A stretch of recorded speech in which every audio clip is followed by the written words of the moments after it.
What up, YouTube? Team Movies here. Here is my throwback segment where I talk about the films that turned 10 and 20 this week. Alright, films turning 10, we got Saw 3D. Of course, they ended up promoting this as the final Saw. Obviously, years later after Saw 3D got released back in 2017, that's when another Saw got released. So just because they said the final chapter doesn't fully mean it's the final chapter, But anyway, Saw 3D is probably my favorite out of the sequels, to be honest. I really got kicked out of Saw 3D. I mean, it was even gorier. I mean, it was really cool to see this thing in mind-blowing 3D. I remember watching this movie in theaters back in 2010 when it got released.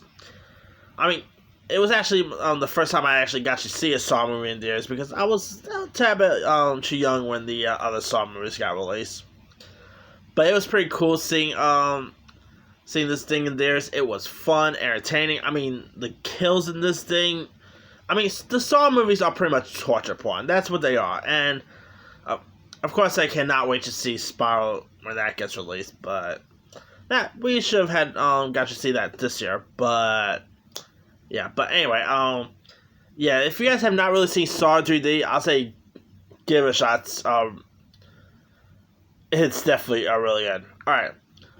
Other films turning 10, we got Monsters, which is directed by Gareth Edwards, who also went on to direct Godzilla as well as Rogue One. Now, this is pretty much like a monster-based movie. And this film is sort of the reason Gareth Edwards got the Godzilla gig, because what he did with this movie Monsters, it's pretty much a low budget sci-fi film, but it's really good. I mean, the effects was pretty good. I mean, great, like I said, it's low budget. It didn't really cost much to make or anything, but yeah, it was still pretty solid. The monsters look pretty cool in this thing. The acting was pretty cool. I mean, if you guys, and they also did do a sequel a couple years later, which wasn't so good. But Monsters is really decent. I mean, I kind of wish Gareth Edwards would do another film in that line, because I mean, I think the last thing he really done was Rogue One, and that was like in 2016. So about 4 years since he's not done a film yet. So yeah, I mean, Edwards, what's taking you so long, man? Give us another film. I mean, But anyway, all right. Also, turning 10, we got Welcome to the Raleighs. Now, this stars James Gandolfini, R.I.P. Tony Soprano, who pretty much finds himself in like he's of course having like marriage issues and all that, and he ends up finding himself inside this New Orleans nightclub, and he pretty much be friends with this teen stripper played by Kristen Stewart. I mean, Welcome to the Raleighs is a really decent flick. You also had Melissa Leo was in this, Ali Sheedy. I really quite like the chemistries between James Gandolfini and Kristen Stewart. I mean, Kristen Stewart playing a stripper, you could really buy that in a heartbeat. And I mean, lots of people always talk bad about Kristen Stewart's acting and whatnot. I always bring up movies like Welcome to the Raleighs, like The Runaways, On the Road. Kristen Stewart is a much better actress than people give her credit for. She is really talented. And I really quite, enjoyed her in Welcome to the Raleighs. I mean, if you have not really seen it, it's a really solid little film. Alright. Now, turning 20, we got Book of Shadows, Blair Witch 2. The follow-up to 1999's The Blair Witch Project. Book of Shadows sucks. It's a horrible mess. It's just terrible, The first Blair Witch kind of was pretty much the movie that really, brought to life with the found footage genre. Sadly, the sequel, which was also directed by Joe Berlinger, who also recently gave us that Ted Bundy movie with Zac Efron in it. He did a pretty good job of Extremely Wicked, by the way. Anyway, sad to say Blair Witch 2 was a big step down for the first Blair Witch. It was not good. It was horrible. It was pretty boring. Didn't make a whole lot of sense. Then after this, of course, we had 2016's Blair Witch, which was a tad bit better than Blair Witch 2, but that's not saying much. Anyway, if you guys have not seen Book of Shadows, just go watch the first Blair Witch. The sequel, no. Alright, also turning 20, we got the film titled George Washington.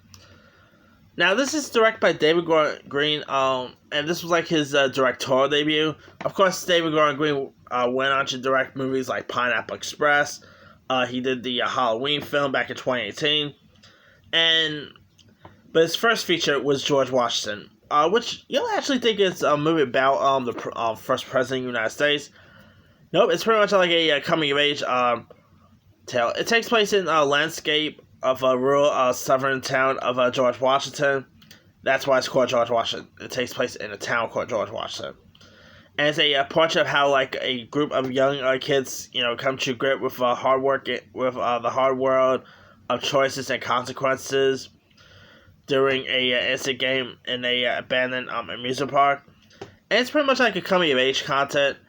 It's a pretty decent film. A tad bit slow at times, but the lead kids were all good. David Gordon Green, glad to see where his career headed after this film. Alright. If you guys have not seen George Washington, I'll say give it a shot. It's a pretty decent little film. Doesn't get talked about a whole lot, but not bad. Alright, also turning 20, we got The Little Vampire. The film, the flick that starred Jonathan Lipnicki, who doesn't do a whole lot anymore, but anyway. Now, of course, this is a family vampire-based film, and it stars Lipnicki, who plays this character named his only child named Tony, who struggles to make friends at his new school. But he, of course, meets Rudolph, played by Rollo Weeks, who is a kid vampire, with Tony becomes like very close with. And this is a pretty decent one. I remember watching this movie as a kid. I really got a kick out of it. I mean, John Lipnicki, he doesn't really do a whole lot. Like, remember in the 90s and 2000s, he was in Stuart Little, he was in Jerry Maguire. He doesn't do a whole lot nowadays, but I thought he was pretty good in The Little Vampire. It is a pretty fun film. I mean, whoever knew that a family vampire movie could work out pretty well? This worked out pretty decent. I mean, if you guys have not really seen The Little Vampire, give it a shot. I'm trying to remember if it's on Disney Plus or not. I gotta double check that. Alright, last but not least, also turning 20, we got the John Travolta classic, Lucky Numbers. Lucky Numbers was okay. You had the likes of Micah Rappaport, Lisa Kudrow was in this, Tim Roth, Ed O'Neill. You even had Michael Moore. Pretty decent. Pretty decent gamble-based film. John Travolta, at the height of his career, was still pretty good in this one. His chemistry with Lisa Kudrow was pretty decent. If you've never really seen Lucky Numbers, give that one a shot. Alright, that's pretty much it. Let me leave to you guys. Which of these stand out to you the most? The 10 years one, I'll probably say Saw 3D. That movie is probably my favorite out of the bunch. And the 20-year one, well, I'll probably say The Little Vampire. Anyway, drop a comment below. Don't forget to like, subscribe, hit that bell for more notifications. This is Movie signing out.